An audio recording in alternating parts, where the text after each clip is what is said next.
From the Holy Master. Dear all, human social life consists of two sources which dictates the way of life. All doctrines of theologies and philosophical studies come to the same conclusion, that the sources of good and evil are both within man. One side of man dictates self, the ego, vanity, and promotes and expects self-respect, which finally leads to self-destruction.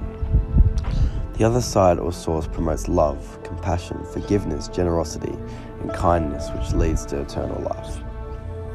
Man is taught from the very early age of the physical life.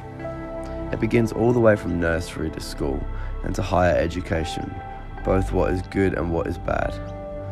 The two sources within man defines his/her life. One source is the sense of being good.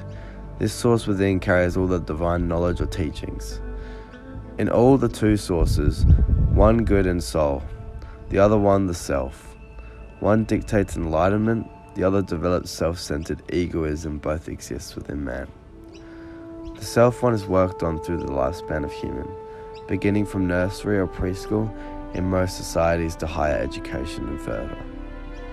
This self carries the qualities being taught in the physical world and how to behave in a certain way and live a particular way of life in a society or community.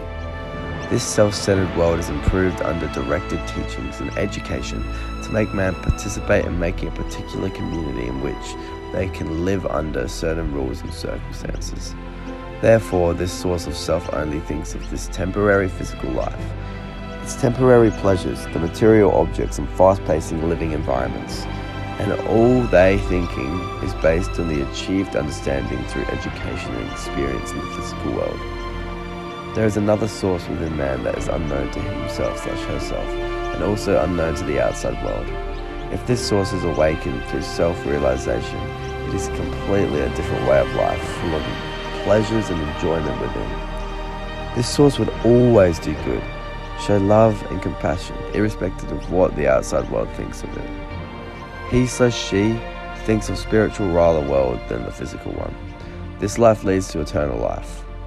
What the physical life we have is only thinking about the temporary living within this physical world, not the eternal one that all divine messengers come to talk about, and that's what matters the most because it's not an ending life. This source is just assessed through complete submission to the divine. This is how you seek to enjoy an eternal life within and project that to the physical world as well. The good that comes from the physical world is temporary because when in position of power or wealth, it shows its colors and becomes so nasty in its cure to humans beings through its outcomes. While the divine source always brings good to people in the environment we live in, everyone would feel blessed and secure. This divine source is within carries a particular energy that projects to your surrounding and all the world. It has its power and emotions, but the positive one.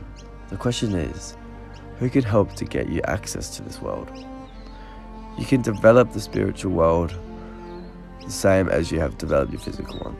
The spiritual and divine world is worked within and changes to a being that you desire deep in your soul.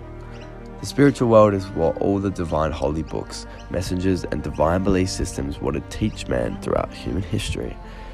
It does matter who you are, irrespective of your geographical location, physical appearances, or your belief systems.